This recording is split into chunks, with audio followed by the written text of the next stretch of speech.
북한 북부의 대표적인 과학영재 양성 기관 제7중학교는 나라에서 가장 뛰어난 두뇌만이 들어갈 수 있는 극소수의 공간이었습니다. 이 학교의 학생 수는 일반 중학교와 비교조차 되지 않을 정도로 적었고 입학시험은 군사 첩보기관이 함께 참여할 정도로 북한 내부에서도 최고 등급의 기밀로 분류되었습니다. 그러나 그 비밀스러운 공간에서 해마다 단 한 명의 학생만이 국제대회 파견 명단에 오를 수 있었고 19살의 소년 한결은 그 영예를 차지했습니다. 한결은 어린 시절부터 숫자와 형태를 비범하게 이해하는 능력을 보여주었습니다. 탄광촌 노동자 가족 출신이었지만 어려운 형편은 그의 재능을 막지 못했습니다. 문제는 그의 빛나는 재능이 북한의 국가적 목적에 활용되는 순간부터였습니다. 선생들은 그에게 국가의 얼굴이 될 준비가 되었는지를 반복적으로 물었고 그 질문은 칭찬이 아닌 통제의 방식으로 다가왔습니다. 그는 늘 누군가에게 지켜 보이는 듯한 기분을 떨칠 수 없었습니다. 국제수학과학 대회에 파견된 학생들은 국가대표라는 명예보다 감시 대상이라는 의미가 더 컸습니다. 출국 전 한결은 가족과 따뜻한 인사를 나누는 시간이 허락되지 않았습니다. 외부와의 접촉은 감시를 불안하게 만든다는 이유였습니다. 대신 그는 가족을 위한 편지를 남겼고 그것이 마지막 인사처럼 느껴졌습니다. 편지는 검열을 거쳐 부모에게 전달될 예정이었지만 실제로 전달될지는 누구도 장담할 수 없었습니다. 출국 전 교육은 더욱 강압적이었습니다. 그의 행동 하나, 시선 하나까지도 관리 대상이 되었습니다. 웃는 표정을 과하게 짓지 말 것, 해외 음식에 놀라거나 거부 반응을 보이지 말 것, 외국인과 불필요한 눈맞춤을 하지 말 것 등 세세한 지침들이 그에게 주어졌습니다. 그는 평생 한 번 올 기회를 잡은 것이 아니라 평생 감시당할 기회 속으로 들어가는 듯한 느낌을 받았습니다. 그러나 미세한 변화도 있었습니다. 그는 처음으로 북한 밖의 공기를 마실 기회가 생긴다는 사실이 가슴을 뛰게 했습니다. 익숙한 회색빛 건물과 똑같은 구호가 반복되는 세상 외에 과연 무엇이 존재할지 그는 상상해 본 적이 거의 없었습니다. 공항으로 향하는 버스가 움직이기 시작한 순간 그는 조용히 창밖을 바라보았습니다. 흐린 하늘 아래 놓인 도시 풍경은 평소와 다르지 않았지만 그날은 유독 낯설었습니다. 그 풍경이 자신이 보게 될 마지막 북한의 모습일 수도 있다는 생각이 스쳐 지나갔기 때문이었습니다. 이렇게 해서 한결은 그토록 꿈꾸었던 국제대회에 참가하기 위해 북한을 떠났습니다. 하지만 이 여정은 그가 상상했던 것과는 전혀 다른 길로 접어들고 있었습니다. 그 길의 끝에는 누구도 예상하지 못했던 결정이 기다리고 있었습니다. 국제대회가 열린 도시의 공기는 북한에서 경험할 수 없는 자유의 냄새로 가득했습니다. 공항에 내리자마자 느껴지는 차가운 공기, 화려한 광고판, 자유롭게 웃으며 사진을 찍는 사람들, 그리고 무심하게 걷는 시민들의 표정까지 모든 것이 과장이 아니라 실제라는 사실이 한결을 충격에 빠뜨렸습니다. 그와 동행한 북한 대표단은 철저히 조직적으로 움직였습니다.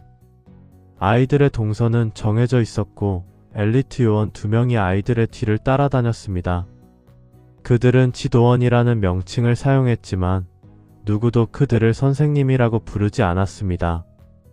눈동자만으로 명령하는 사람들, 미소 뒤에 감시가 숨겨져 있는 사람들, 이들이 바로 지도원들이었습니다. 대회 리허설을 위해 이동하는 버스 창문 너머에서 한결은 또 다른 세계를 바라보았습니다.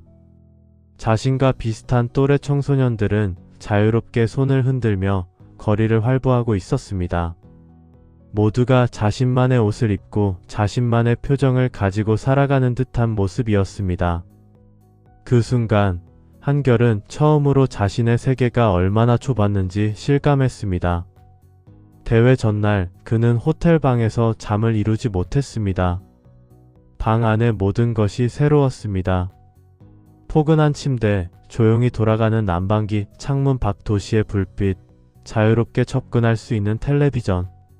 그러나 그 모든 것보다도 한결을 잠 못 이루게 한 것은 탈북이라는 단어가 그의 마음속에서 아주 작은 불씨처럼 피어오르는 느낌이었습니다. 그는 스스로에게 물었습니다. 내가 이곳에서 살 수 있을까? 그리고 다시 물었습니다. 돌아가야 할 이유는 무엇일까? 그러나 그는 아직 확신이 없었습니다. 자유란 너무 낯선 것이었고 그 낯설은 꿈에 가깝지 현실에 가까운 것이 아니었습니다. 무엇보다 그는 가족이 북한에 남아있음을 알고 있었습니다. 그들을 위험에 빠뜨릴 가능성은 무엇보다도 두려운 일이었습니다. 지도원들은 아이들의 방을 수시로 확인했습니다. 문틈으로 비치는 그림자만 봐도 한결은 숨을 죽여야 했습니다. 그동안 북한에서 배운 건 단 하나, 보여주지 말 것이었습니다. 감정도 생각도 의문도 모두 감추는 법을 배워야 살아남을 수 있었기 때문이었습니다. 그러나 이 낯선 도시에서 그는 처음으로 감춰왔던 감정이 조금씩 흔들리는 것을 느꼈습니다. 대회 당일 아침 그는 거울 앞에서 잠시 멈춰 서 있었습니다. 그곳에 서 있는 자신이 모든 것을 감내하며 살아온 한결인지 아니면 새롭게 태어날 준비를 하는 또 다른 한결인지 구분되지 않았습니다. 그날 이후 한결의 마음속에 자리 잡은 질문 하나는 계속 커지고 있었습니다. 나는 왜 돌아가야만 하는가? 한결이 머무는 호텔의 복도는 고요했지만 그 고요는 결코 편안함이 아니었습니다. 벽 등에서 떨어지는 노란빛은 마치 오래된 극장의 조명처럼 어딘가 불안정하게 흔들렸고 그 불안정함은 한결의 마음속 떨림과 묘하게 겹쳐졌습니다. 방문을 닫는 순간 도시의 소음은 한결을 향해 한 발 다가온 듯 했지만 동시에 그의 과거는 한 발 멀어져 가는 듯 했습니다. 그는 천천히 커튼을 열었습니다. 유리창 너머로 보이는 거대한 도시의 야경은 끝이 없었습니다. 불빛은 별처럼 흩어져 있었고 도로 위를 흐르는 차들의 헤드라이트는 길고 얇은 선이 되어 도시를 가로질렀습니다. 그 빛들은 한결에게 이상한 감정을 불러일으켰습니다. 그것은 두려움이 아니라 지금까지 알지 못했던 또 다른 감정 가능성이었습니다. 그는 창가에 기대어 조용히 숨을 들이켰습니다. 북한에서는 결코 맡을 수 없었던 도시의 냄새, 익명성이 주는 해방감, 그리고 감시의 눈을 피해 혼자만의 시간을 가질 수 있다는 사실이 그에게 생경한 자유로 다가왔습니다. 그러나 동시에 그림자처럼 따라오는 공포도 있었습니다. 내가 이런 생각을 하고 있다는 사실조차 누군가 알고 있지는 않을까? 그 공포는 오래도록 한결의 영혼을 감싸온 어두운 습관이었습니다. 지도원들은 그날 밤 유난히 조용했습니다. 폭도에서 들리던 규칙적인 발걸음은 사라졌고 한결은 그것이 더 큰 불안의 신호라는 것을 직감했습니다. 감시가 느슨해졌다는 것은 오히려 경계가 더 조용히 강화된 것일 수 있었고 그는 이 방에서도 완전히 자유롭지 않다는 사실을 알고 있었습니다. 그러나 그날 밤은 특별했습니다. 그는 처음으로 카메라가 없는 곳에 있다는 확신이 들었습니다.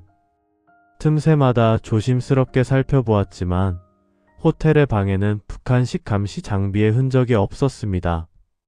그것은 그가 태어나 처음 느끼는 사적인 공간이었습니다. 침대에 누웠으나 잠은 오지 않았습니다.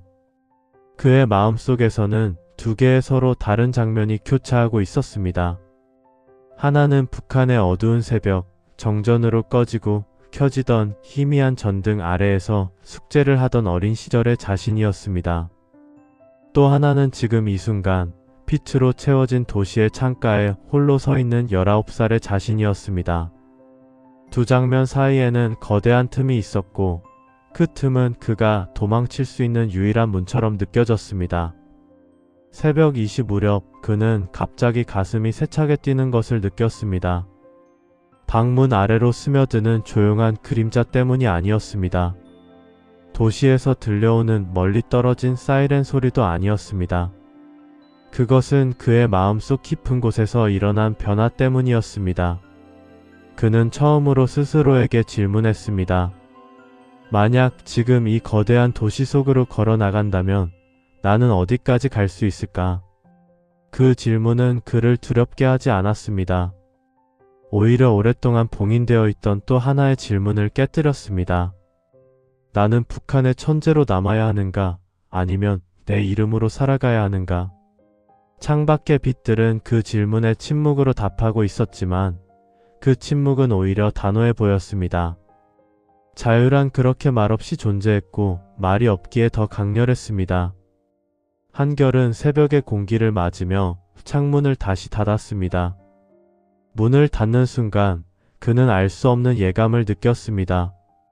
이곳에서 며칠만 더 지내다 보면 돌아가야 한다는 생각 자체가 자연스럽게 사라질 것 같았습니다. 그날 밤은 그렇게 흘렀습니다.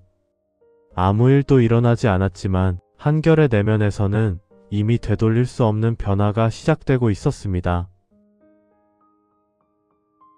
대회 첫날 경기장은 찬란했습니다. 거대한 국제 무대는 환한 조명 아래에서 마치 또 하나의 작은 우주처럼 느껴졌습니다. 각국 대표자들은 자신들의 국기를 들고 활기차게 움직였고 그 표정은 자유와 긴장 그리고 기대가 뒤섞인 자연스러운 생기로 가득했습니다. 그러나 북한 대표단이 입장하는 순간 그 활기는 묘하게 가라앉았습니다. 주변의 시선이 잠시 멈춘 듯한 정적이 흘렀고 한결은 그 정적이 마치 자신에게만 집중되는 것 같았습니다. 무대에 올라서는 동안 그의 뒤에서는 북한 지도원들의 움직임이 그림자처럼 따라붙었습니다. 그들의 표정은 무표정이었고 눈동자는 흔들림 없이 한결의 모든 동작을 읽고 있는 듯 했습니다. 그들의 존재는 조명 아래에서도 어둠처럼 드리워져 있었고 한결은 밝은 세계 속에서 다시금 자신이 감시의 테두리 안에 있음을 직감했습니다. 대회가 시작되자 그는 문제지 위에서 손을 움직였지만 마음은 이미 형식적인 계산에서 벗어나 있었습니다. 그의 시선은 어느 순간부터 자연스럽게 경기장 밖, 자유롭게 이동하는 자원봉사자들의 동선에 고정됐습니다. 누구도 그들의 움직임을 통제하지 않았습니다. 그들은 서로 이야기하며 필요한 곳으로 뛰어가면서도 웃음을 잃지 않았습니다. 한결은 그 모습에서 설명하기 어려운 감정을 느꼈습니다. 그것은 부러움이 아니라 살아본 적 없는 세계를 목격한 충격에 가까웠습니다. 점심시간, 국가대표단이 한 줄로 이동할 때 한결의 눈은 잠시 그의 또래가 서 있는 안내 데스크 쪽으로 향했습니다. 짧은 순간이었지만 그 눈맞춤은 깊었습니다. 그는 한결을 보며 어딘가 걱정스러운 표정을 지었습니다. 그 표정은 말하지 않았지만 분명한 메시지를 담고 있었습니다. 괜찮니? 그 질문은 목소리를 통해 들린 것이 아니었습니다. 하지만 한결은 이해했습니다. 그리고 머릿속에 계속 반복되었습니다. 정작 자신에게서는 한 번도 물어본 적 없는 그 질문이 그토록 가볍게 그러나 깊게 마음을 흔들 줄은 몰랐습니다. 그 순간 뒤에서 차갑게 다가오는 그림자를 느꼈습니다. 북한 지도원 중 한 명이 눈빛 하나로 시선을 돌리라는 명령을 내린 것이었습니다. 그 눈빛은 단 한 번의 스침만으로도 공기 전체를 얼려버릴 만큼 무거웠습니다. 한결은 재빨리 고개를 돌렸고 그 반응은 오랫동안 길들여져 온 생존 본능의 발현이었습니다. 그러나 그 짧은 멈칫에서 지도원은 무언가를 읽은 듯 했습니다. 그들의 시선은 이미 한결의 심장 깊숙한 곳에서 일어나는 변화를 감지하고 있는 듯 했습니다. 지도원의 눈동자 속 의심은 오래 머물렀고 그 의심은 그날의 공기 전체를 긴장으로 채웠습니다.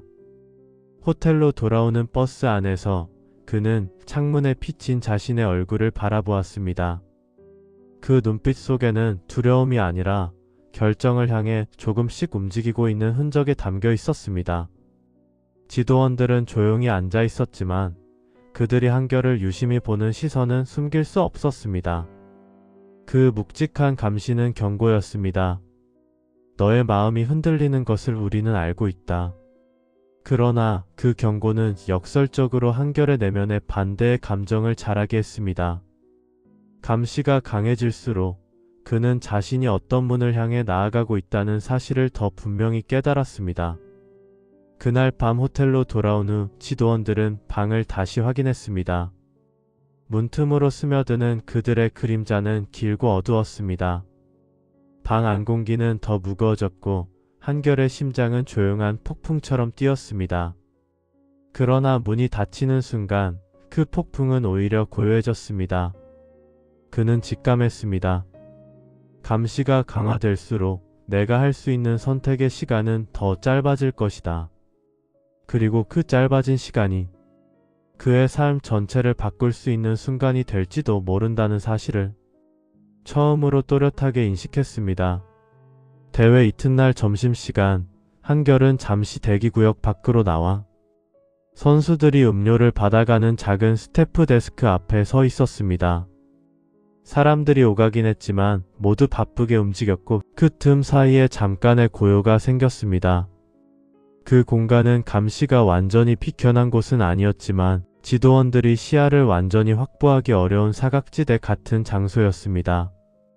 한결의 표정에는 분명 피로와 긴장감이 서려 있었고 그는 사람들의 시선을 피해 조용히 바닥만 바라보고 있었습니다. 그 순간 스태프는 그가 다른 참가자들과는 조금 다른 분위기인 것을 직감했습니다. 스태프는 잠시 머뭇거리다 자신이 준비하던 따뜻한 차 한 컵을 조심스럽게 한결에게 건넸습니다. 괜찮냐는 말은 하지 않았지만 그 표정과 손짓에 담긴 배려는 말보다 더 선명하게 전달되었습니다. 한결은 순간적으로 굳어졌습니다. 북한에서는 누군가가 무언가를 건네면 그것은 대부분 명령의 연장선이었기 때문이었습니다. 그러나 지금 손에 놓인 종이컵은 그가 알던 방식과는 전혀 달랐습니다.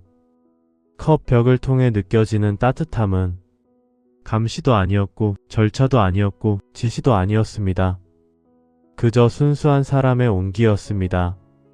그 작은 온기가 그의 굳어있던 가슴속 어딘가를 건드렸고 그는 이곳에서 처음으로 누군가가 그 자체로서의 한결을 바라보고 있다는 느낌을 받았습니다.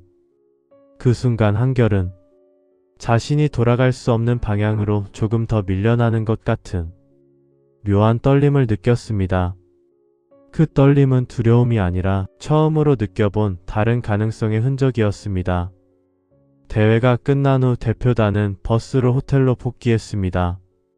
창문 밖 도시의 풍경은 여전히 찬란했지만 그 빛은 더 이상 그저 낯선 외부 세계의 모습이 아니었습니다. 그 빛은 한결을 부르는 신호 같았습니다. 그에게만 들리는 조용하지만 분명한 속삭임이었습니다. 여기가 내가 살아갈 자리일지도 모른다. 호텔에 도착하자마자 지도원들은 규칙적으로 방 문을 점검했습니다. 그러나 한결은 이미 다른 결정을 하고 있었습니다. 그는 책상 위 대회 자료집을 펼쳤습니다. 거기에는 행사장 구조와 인근 주요 시설이 상세한 지도로 표시되어 있었습니다. 지도는 그저 안내용 자료였지만 한결의 손끝에 닿는 순간 그것은 완전히 다른 의미로 변했습니다. 그는 처음으로 탈출 루트를 생각이 아니라 계획으로 보기 시작했습니다. 거리의 구조, 사람들의 동선, 건물과 건물 사이의 폭, CCTV의 예상 위치, 그리고 대회 마지막 날의 혼잡한 상황. 모든 요소는 그에게 통제 너머의 공간을 그려주고 있었습니다. 한결은 손끝을 지도 위에 올렸습니다. 그리고 아주 천천히 그러나 단단하게 한 선을 따라 움직였습니다. 그 선은 호텔 뒤편의 비상구에서 시작해 주차장 외곽을 돌아 대회 관계자들이 이동하는 셔틀 구역으로 이어졌습니다. 그곳은 북한 지도원들이 예외적으로 통제하지 못하는 공간이었습니다. 손끝이 선을 따라 이동하는 동안 그의 숨은 더욱 깊어졌습니다.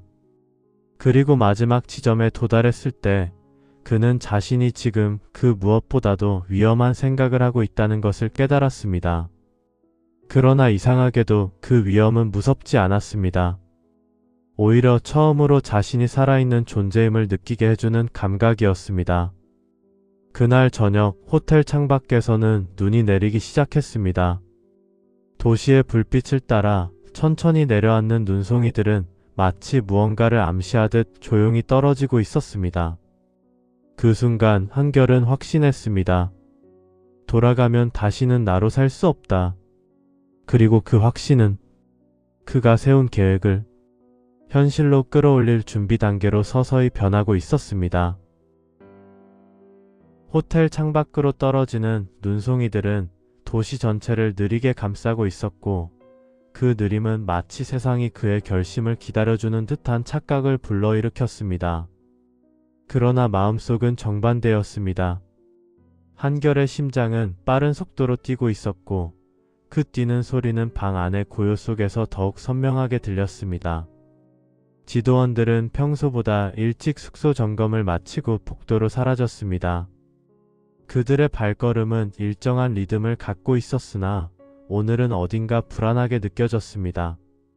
그 불안은 길들여진 감각에서 비롯된 것이었습니다. 그들은 오늘 하루 내내 한결을 유심히 관찰하고 있었고 그 관찰의 의도는 분명했습니다. 의심. 그 의심은 한결이 움직일 수 있는 시간을 더욱 얇게 만들었습니다. 한결은 방 안 조명을 끄고 창문 앞에 섰습니다. 도시의 불빛이 가늘게 실내로 스며들었고 그 빛은 그의 얼굴을 반쯤 가린 채 실루엣만 남겼습니다. 그의 숨소리가 창문에 흐릿한 성애를 만들었습니다. 그 성애는 마치 혼란과 두려움 그리고 결심이 동시에 남아있는 듯 했습니다. 그는 천천히 책상 서랍을 열어 지도원들이 나눠준 작은 행사 안내 책자를 꺼냈습니다.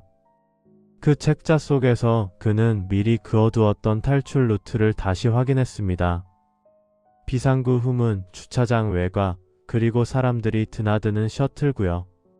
각 지점은 그의 머릿속에서 정확한 거리와 시간으로 계산되어 있었습니다. 방문 틈 아래로 복도 조명이 떨어지는 밝기가 아주 미묘하게 흔들렸습니다. 누군가가 복도를 지나가는 신호였습니다. 한결은 숨을 멈추고 귀를 기울였습니다.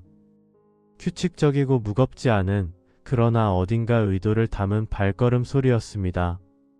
지도원이었습니다. 그 발걸음은 그의 방 앞에서 잠시 멈췄습니다. 문 바로 앞에서 느껴지는 그 정적은 칼날처럼 날카로웠습니다. 한결은 온몸을 얼어붙게 만드는 그 순간 속에서 자신이 지금 하는 선택이 얼마나 위험한지를 다시 깨달았습니다. 그 순간 발걸음이 천천히 멀어져 갔습니다. 그러나 그 느린 속도는 경계심이 완전히 사라졌다는 의미가 아니었습니다. 오히려 지켜보고 있다는 무언의 압박을 남기고 떠나는 움직임이었습니다. 한결은 그제야 아주 조용히 숨을 내쉬었습니다. 그리고 결심이 흔들리지 않았다는 것을 확인한 듯 그는 바닥에 놓인 운동화를 신었습니다. 끈을 묶는 손끝은 떨렸지만 그 떨림마저도 의지를 방해하지 못했습니다. 방문을 열기 전 그는 손가락으로 문 손잡이를 몇 초간 감쌌습니다. 금속의 차가움은 그의 체온과 대조되어 손바닥에 선명하게 느껴졌습니다. 그 촉감은 마치 마지막 경고처럼 느껴졌습니다. 이 문을 나서는 순간 돌아갈 수 없다. 그러나 그는 그 문을 밀었습니다. 폭도를 밝히는 희미한 조명 아래로 그의 그림자가 늘어졌습니다. 눈송이가 실내까지 스며든 듯 폭도 공기는 서늘했습니다. 그는 긴장된 숨을 최대한 억누르며 발끝으로 조심스럽게 걸었습니다. 지도원들의 방문 앞을 지나칠 때 그의 심장 박동은 더욱 빨라졌습니다. 그 박동 소리가 폭도 전체에 울리는 것만 같은 착각이 들 정도였습니다. 비상구 문이 보였습니다. 문 위의 붉은 EXIT 표시는 어두운 호텔 폭도 속에서 과장된 빛을 냈습니다. 그 빛은 경고 같았고 동시에 구원 같았습니다. 한결은 문을 열기 전 다시 한번 뒤를 돌아보았습니다. 폭도는 아무도 없는 것처럼 고요했지만 그 고요 속에는 언제든 무너질 수 있는 긴장이 숨어 있었습니다.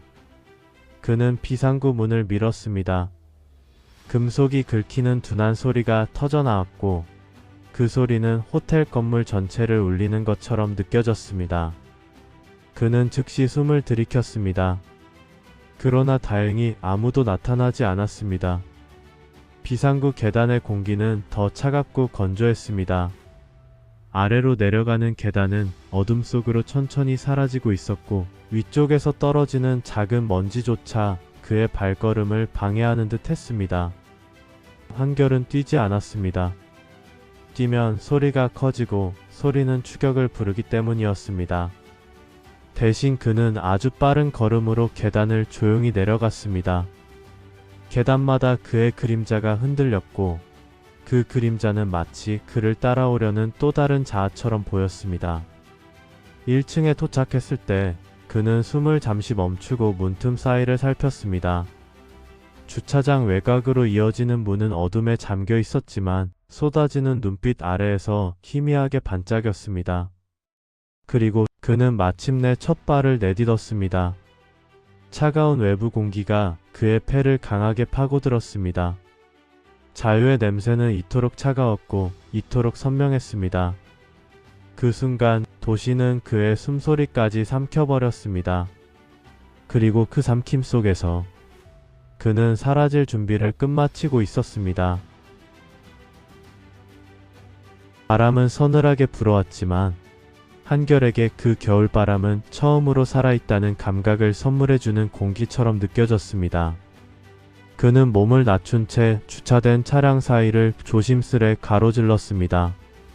차량 표면에 떨어진 눈송이들이 작은 소리를 냈지만 그 소리조차 그의 신경을 날카롭게 자극했습니다. 조금만 방심하면 모든 것이 끝이라는 사실을 그는 누구보다 잘 알고 있었습니다. 멀지 않은 곳에서 호텔 정문 쪽 조명이 흔들렸습니다. 지도원들이 움직이고 있었습니다. 그들의 그림자는 길고 규칙적이었지만 그 규칙 속에는 한결을 찾고 있다는 긴박함이 묻어 있었습니다. 한결은 재빨리 몸을 움츠렸습니다. 눈 위에 웅크린 그의 그림자는 약하게 떨렸고 그 떨림은 곧 그의 심장 박동과 일치하기 시작했습니다. 추격이 시작된 것입니다. 지도원 중 한 명이 무전기로 짧게 신호를 보냈습니다. 그 짧은 신호음은 겨울 공기를 투동강내는 것처럼 날카롭게 퍼져나갔습니다. 한결은 즉시 판단했습니다. 지금이 아니면 기회는 없다. 그는 차량 뒤편에서 몸을 일으켜 조심스럽지만 빠른 걸음으로 셔틀버스가 서 있는 외부 승강장 쪽으로 이동했습니다. 그곳은 대회 관계자들이 수시로 드나드는 구역이었고 북한 지도원들이 가장 통제하기 어려운 공간이기도 했습니다. 그러나 그는 첫 번째 코너를 돌기 전에 뒤에서 들려온 발걸음 소리에 몸이 굳어졌습니다. 들켰다. 소리는 명확하지 않았지만 그 발걸음의 방향과 속도로 그는 즉시 상황을 이해했습니다. 지도원들 중 한 명이 주차장 쪽으로 내려오고 있었습니다.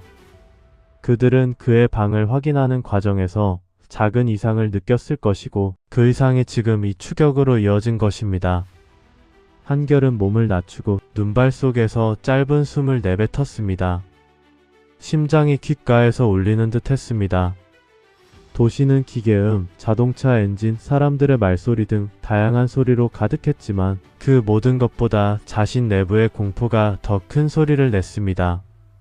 그러나 그 공포 속에서 한결은 또 하나의 진실을 발견했습니다. 나는 더 이상 북한의 그림자 속에서 살고 싶지 않다. 그는 몸을 돌려 후문 쪽으로 전력 질주했습니다.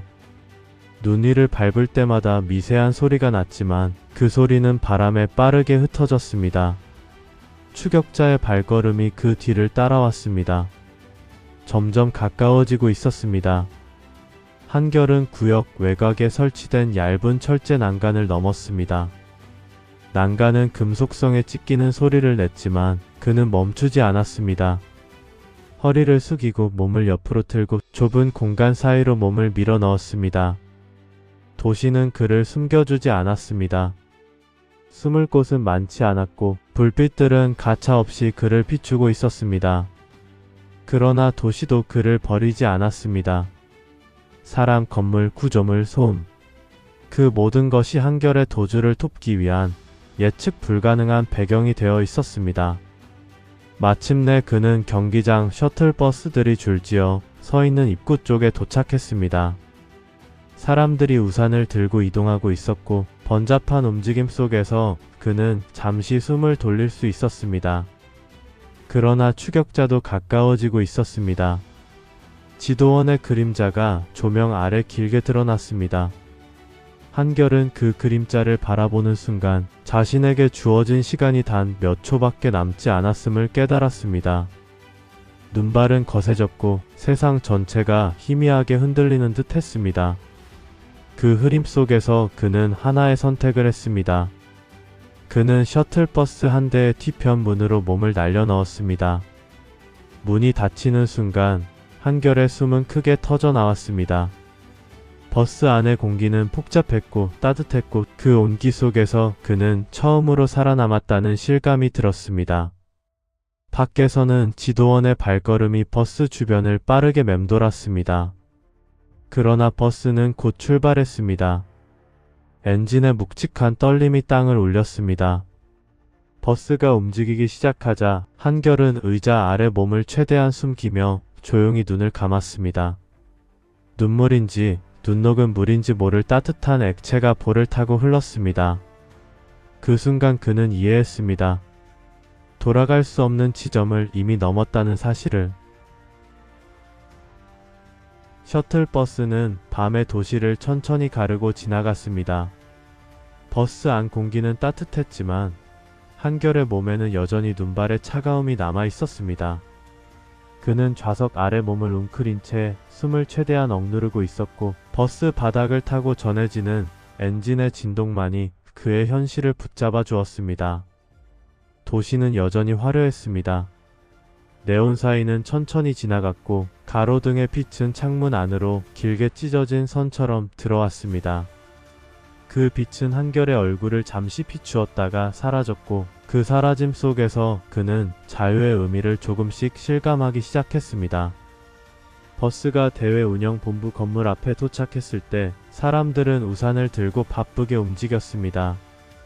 그 많은 발걸음 속에서 한결은 한 명의 소년이었을 뿐이었습니다. 그 익명성은 그가 북한에서 한 번도 가져본 적 없는 보호막처럼 느껴졌습니다. 버스가 멈추자마자 그는 사람들의 흐름을 따라 자연스럽게 섞였습니다. 지도원들의 그림자는 보이지 않았습니다. 추격의 흔적도 감시의 숨결도 질책의 그림자도 없었습니다. 그러나 안전하다는 감각은 아니었습니다. 도시는 넓었지만 그 넓음은 한결에게 낯선 책임을 쥐어주었습니다. 이제부터 모든 선택이 나에게 달려있다는 사실. 그 사실이 무겁고 동시에 해방감으로 다가왔습니다. 건물 뒤편으로 돌아간 그는 환하게 밝은 로비 대신 음영이 깊은 계단 쪽으로 향했습니다. 그곳에는 사람들의 발걸음이 없었고 바람 소리만 고요하게 흘러 들어왔습니다. 한결은 주머니에서 작게 접어둔 종이를 꺼냈습니다. 그 종이는 아침에 묵묵히 내민 안내 스태프의 손이었습니다. 스태프는 말없이 건넸지만 그 종이에는 단 한 줄의 영어 문장이 쓰여 있었습니다. 도움 데스크로 가서 보호를 요청하라. 그는 종이를 조심스레 쥐었습니다. 그 쓰여진 단어들의 정확한 의미는 완벽히 이해되지 않았지만 그 문장이 자신이 향해야 할 곳이라는 사실은 본능적으로 알고 있었습니다. 한결은 깊은 숨을 들이켰습니다. 그리고 조용히 발을 내딛었습니다. 그 발걸음은 그의 삶 전체에서 가장 무거웠고 동시에 가장 가벼웠습니다. 도착한 도움센터는 의외로 조용했습니다. 벽면에는 국가별 안내 포스터가 걸려 있었고 창구에는 사람들이 몇 명 줄을 서 있었습니다. 그 일상적인 풍경이 오히려 한결을 더욱 안정시키는 듯 했습니다. 창구로 다가선 그는 잠시 말을 잃었습니다. 북한에서는 자신이 앞으로 나서 무언가를 요구해 본 적이 없었습니다. 그의 삶은 늘 지시와 명령 속에 있었고 요청이라는 행위는 그에게 존재하지 않는 감정에 가까웠습니다. 그러나 그는 마침내 손에 쥐고 있던 작은 종이를 창구 직원에게 내밀었습니다. 직원은 종이를 읽고 아주 조용하고도 섬세한 시선으로 한결을 바라보았습니다. 그리고 아무 말 없이 고개를 끄덕였습니다. 그것은 이해했다는 뜻이었습니다. 곧이어 보안 요원이 다가왔습니다. 그러나 그 눈빛은 압박이 아니라 보호의 의미였습니다. 그들은 한결을 조심스럽게 안내하며 별도의 방으로 이동시켰습니다. 그 방은 조용했고 따뜻한 조명이 은은하게 켜져 있었습니다. 한결은 그 의자에 앉아 처음으로 긴 숨을 내쉬었습니다. 그 숨에는 공포, 고통, 불안, 용기, 그리고 아직 이름 붙일 수 없는 감정까지 모두 섞여 있었습니다. 창문 밖으로는 여전히 눈이 내리고 있었습니다. 그 눈은 도시를 차분하게 감싸고 있었고 그 빛 속에서 한결은 자신이 새롭게 태어난다는 감각을 느꼈습니다. 그 순간 한결은 깨달았습니다. 자유는 누군가가 주는 것이 아니었습니다. 자유는 누군가에게서 빼앗는 것도 아니었습니다. 자유는 그가 스스로 걸어나간 길 위에서 처음으로 자신의 이름을 부르는 순간에 완성되는 것이었습니다. 그날 밤 이후 세계는 북한의 상위 0.1% 영재가 국제대회에서 사라졌다는 소식으로 술렁였습니다. 북한은 침묵했고 언론은 그의 행방을 찾기 위해 경쟁했습니다. 그러나 진실은 단순했습니다. 세상은 한결을 구한 것이 아니었습니다. 그가 스스로 그 문을 밀고 걸어 나간 것이었습니다. 그리고 그 한 걸음이 그의 인생 전체를 바꿔놓았습니다. 한결의 여정은 아직 끝나지 않았습니다. 그가 어떤 선택을 하게 될지, 그리고 그 선택이 어느 길로 이어질지, 진짜 이야기는 지금부터 시작됩니다. 구독과 좋아요는 이 이야기를 이어가는 힘이 됩니다. 감사합니다.